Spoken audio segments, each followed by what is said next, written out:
액면 분할은 우리나라에서는 사실 뭐 액면 분할하면은 주가가 오른다 뭐 이런 얘기도 할 수 있는데, 근데 우리나라에서는 액면 분할을 굉장히 큰 요소로 여기지만 미국의 이 정도 대형 사이즈에서는 액면 분할 때문에 주가가 오르는 건 사실은 아니거든요. 왜냐하면 우리가 보는 시가총액은 동일해요. 시가총액은 동일한데 이거를 몇 주로 나누느냐 문제이거든요. 그러니까 우리가 만약에 $100짜리 회사가 있다고 치면은, 그러니까 뭐 그냥 우리나라 돈으로 하는 게 낫겠네요. 10,000원짜리 회사가 있어요. 근데 주식이 10,000주가 있어요. 그러면은 주당 가치는 1원이잖아요. 근데 이 10,000원짜리 회사가 시가총액이 100만 원이 됐어요. 그러면 주수가 10,000주로 그대로 있다고 하면 한 주당 가치는 100원이잖아요. 이렇게 계속 올라가요, 원래. 주식을 나누지 않으면. 근데 액면 분할을 해가지고 얘를 100만 주로 나누면 다시 주당 가치가 1원으로 떨어지죠. 네, 이렇게 만드는 개념이라고 보시면 돼요. 그걸 왜 하냐면 엔비디아의 지금 주가가 $1,000. 한 주를 사기 위해서 대략 한 우리나라 돈으로 한 140만 원 정도가 필요해요. 우리나라도 그래서 100만 원 넘어가면 황제주 뭐 이런 얘기 했었잖아요. 그게 이제 개인들이 사기에는, 요즘에야 뭐 소수점 거래 뭐 이런 거 다 있지만 옛날에 그런 게 없었을 때는 한 주식 사는데 100만 원이면 시가총액 상관없이 왜 비싸냐고 물어보고 이랬었거든요. 사실 우리는 그게 중요하지 않다고 계속 얘기해 왔지만 그렇게 느끼는 거죠. 근데 이제 그거를 10분의 1로 줄여주는 거예요. 그러면은 엔비디아 한 주식을 사기 위해서 드는 돈이 $100로 줄어드는 거예요.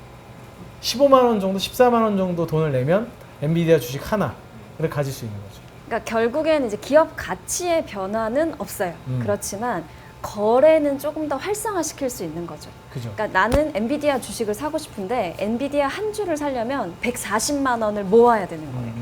그러면 140만 원이 모일 때까지는 거래가 안 되는 거잖아요. 근데 이게 14만 원이 되면 이 140만 원까지 안 모아도 14만 원만 모으면 거래할 수 있으니까 거래의 편의성은, 즉 거래량은 조금 더 늘어날 수 있다는 장점이 있는 거죠. 근데 이제 우리나라에서는 거래가 너무 안 되던 게 있으면 액면 분할을 통해서 거래를 좀 더 만들고, 정말 그냥 주식의 가격이 싸서 사는 사람들도 있거든요. 그러면 그런 사람들한테는 수요가 새로 생기는 거니까 뭐 우리나라에서 이게 막 호재가 되기도 하는데, 기업 가치 측면에서는 아무런 차이가 없어요. 테슬라 같은 기업도 막 계속 10배 올라오면서 액면 분할 몇 번씩 했어요. 했어요? 네. 스탁스프릿은 그렇게 해요. 미국에서는 실제로 그 거래 편의성을 위해서 조금씩 하는 거거든요. 그러니까 140만 원이 뭐 몇 조씩 운용하는 데에서는 아무런 문제가 안 되는 돈일 수 있지만 개인들한테는 그게 또 큰 돈이니까. 네. 그렇죠. 내가 테슬라를 10주 사고 싶다. 그럼 1,400만 원이 필요한 거잖아요. 네. 근데 140만 원만 있으면 되니까 어떻게 보면 개인의 거래에는 액면 분할을 하는 게 조금 더 용이한 측면이 있죠. 그리고 내가 10주 갖고 있는 것보다는 100주 갖고 있는 게 마음이 좀 더 좋지 않아요? 네. 그러면 이제 뭐 한 10주 정도 팔고 뭐 이럴 수 있는데, 10주 갖고 있다가 하나 팔아가지고 9개 되는 거랑 100주 갖고 있다가 10개 팔아서 90주 되는 거랑 심정이 좀 다르긴 하죠. 별거 아니에요. 진짜 별거. 근데 국내 시장에서는 별거로 작용하는 종목들도 있기 때문에 그렇죠. 정말 거래 안 되고 정말 답답한 애들도 있거든요. 네. 그럴 때는 그거라도 한번 해주면 거래가 좀 되죠. 엔비디아 뭐 하는 거야? 되게 많은 막 사업을 하는 것 같은데. 네. 기본적으로는 GPU를 하는 회사니까 반도체 회사라고 보시면 돼요. 근데 그 GPU를 구동하기 위한 기본적인 언어가 이제 쿠다 랭귀지라는 게 있는 거고, 그 쿠다 랭귀지 자체를 엔비디아가 이제 총괄하고 있는 거죠. 그 커뮤니티도 다 자기들이 만들어낸 커뮤니티여서, 그러니까 GPU의 개념 자체는 엔비디아가 처음 만들어낸 거라고 하긴 어려운데, 예전부터 그런 개념은 있었지만 이런 거를 그래픽 처리하는 데 쓰기 좋다라고 해서 제품화 시키고 상용화 시킨 거는 엔비디아가 처음이죠. 엔비디아는 그 생각을 했던 것 같아요. 우리의 이 GPU라는 이제 반도체의 생태계를 만들어야 된다. 우리는 단순히 반도체를 판매하는 회사에서 머물지 않을 거다라는 생각을 했던 것 같고, 이 생태계를 만들려면 결국에는 이 반도체의 성능을 직접적으로 체감하는 프로그래머들이 있잖아요. 그 프로그래머들이 우리의 생태계 안에 들어올 수 있도록 해야 된다. 프로그래머들이 막 고심을 해서 엄청 막 코드를 힘들게 짜야 되는데, 이 쿠다 안에 딱 들어오면 큰 노력, 물론 많은 노력이지만 네, 상대적으로 적은 노력을 들이고 이 GPU의 성능을 내가 잘 활용할 수 있는 플랫폼 코드를 짤 수 있다. 이게 이제 엔비디아의 개념이었던 거죠. 그렇기 때문에 프로그래머들이 이 쿠다 생태계 안에 딱 들어왔을 때 만약에 엔비디아가 아니라 이제 AMD의 GPU를 쓴다라고 하면 이 쿠다에서 제공하는 이 편의성을 프로그래머가 직접 만들어야 되는 거죠. 그러면 선택지가 네가 엔비디아의 GPU를 쓸래, AMD의 GPU를 쓸래 했을 때 상대적으로 똑같은 성능이라면 난 그럼 이미 쿠다에 난 익숙해져 있기 때문에 엔비디아의 GPU를 선택하겠어. 이렇게 된다는 거죠. 엔비디아의 실적 자체도 엄청 좋았지만 사실 이게 시간차가 좀 있었잖아요. 그러니까 나머지 마이크로소프트나 아마존이나 이런 회사들은 다 그 회계 분기가 3월에 끊기기 때문에 5월 초까지면 실적이 다 나왔었어요. 근데 그들의 실적을 통해서 어느 정도 잘 나올 거라는 건 예상을 다 할 수 있었죠. 근데 항상 이제 저희가 과연 이것이 그러면 이 AI라는 것이 B2B에서 머무는 것이 아니라 B2C로 가려면 어떤 게 필요할까 이런 것들을 고민했을 때 가장 큰 이제 허들이라고 생각했던 것은 비용이었어요. 결국에는 이 비용이 소비자가 감내할 수 있는 수준까지 떨어져야 이것이 이제 소비자들이 사용할 수 있을 텐데 과연 이 비용을 떨어뜨릴 수 있을까가 좀 의문이었었어요. 근데 이번에 이제 알파벳의 실적 발표에서 알파벳에 이야기했던 것은 우리가 생성형 AI 검색을 초기에 개발했을 때보다 지금 현재의 비용은 그때와 비교했을 때 80% 정도 줄였다라는 이야기를 한 겁니다. 5분의 1로 줄어든 거죠. 네, 비용. 네.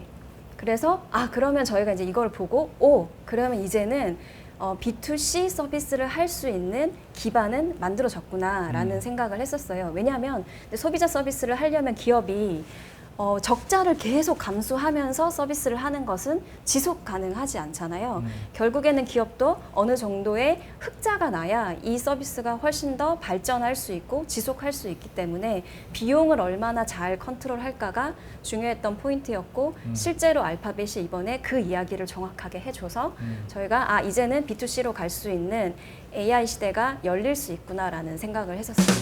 엔비디아 GPU를 다 쓰는 거죠. 그죠. 네. 저희가 그래서 대장장이 기업이라고 얘기하는 거고요. 테슬라도 GPU를 가져다 써요. 본인들이 만드는 것도 있는데 엔비디아 GPU도 갖다 써요. 본인들이 만들었어요? 네, 본인들이 만드는 것도 있어요. 자체 반도체는 영상 콘텐츠 또 따로 해야 될 것 같긴 한데 네, 그 엔비디아의 주요 그러니까 리스크 포인트 중에 하나예요. 네. 자체 반도체를 그 빅테크 회사들이 만들려고 만든다. 하는 거. 직접 설계는 다들 하고 있고요. 다 하고 있습니다. 다들 노리고 있지만 아까 얘기했던 것처럼 TSMC의 캐파는 한정적입니다. 결국에 생산은 또 TSMC가 해줘야 되거든요. TSMC가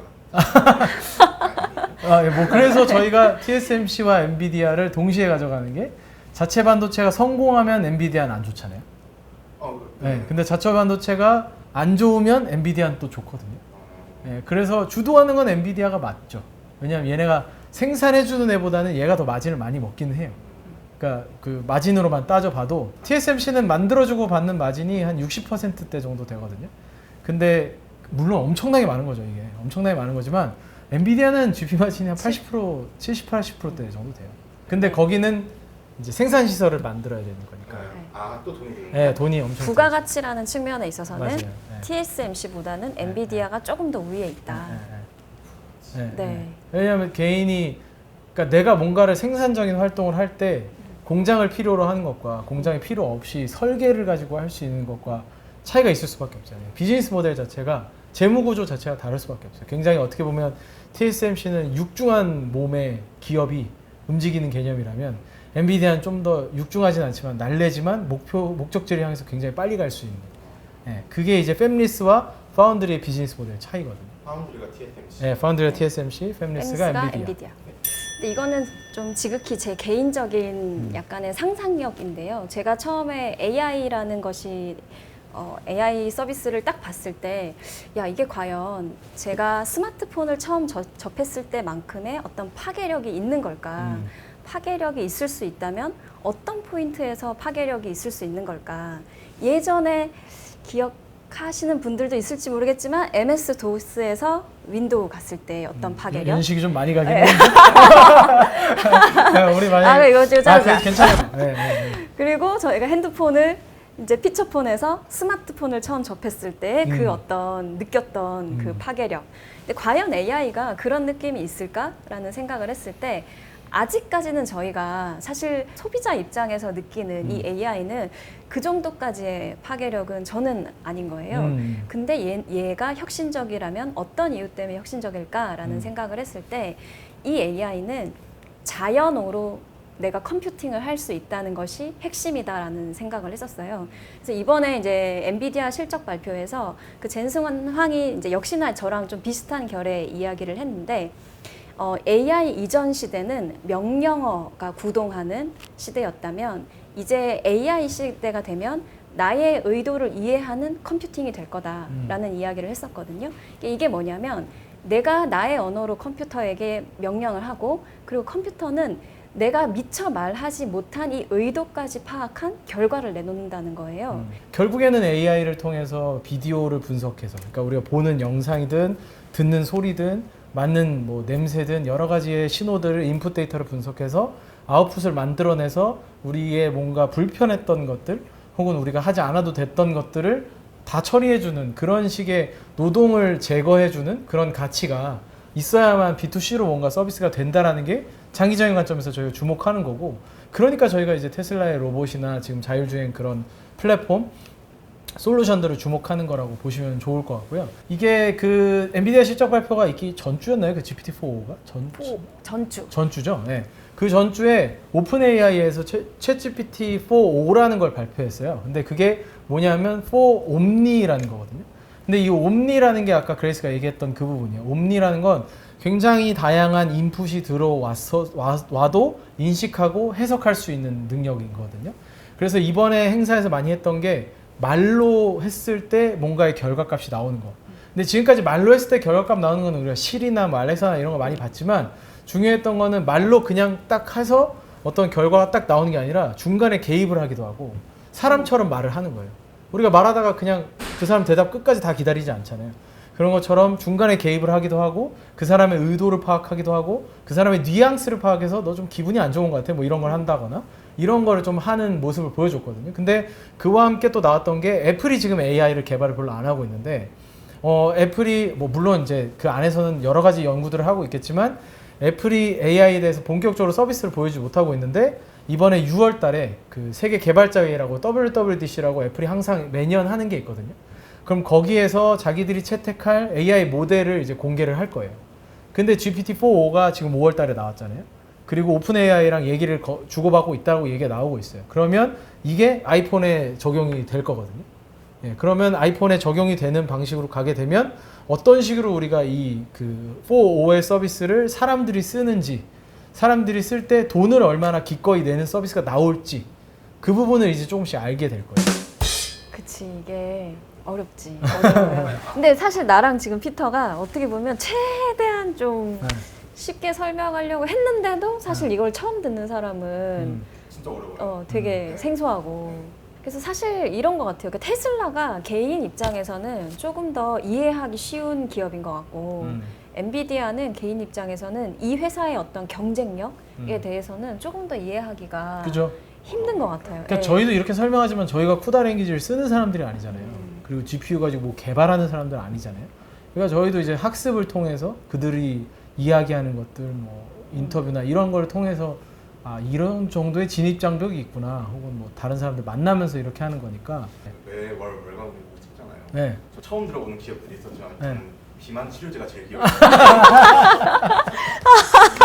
비만 기억이요. 그거 시리즈는 따로 또 할 수 있어요, 저희. 예, 비만 치료제는 그러니까 제가 얘기했던 것처럼 직관적이잖아요. 네, 그러니까요. 예, 누구나 이해할 수 있잖아요. 저도 사실 설명하면서 엄청 빨리 설명해야 되니까 쭉쭉쭉쭉 가니까 그냥 복잡할 거라고 당연히 생각은 하거든요.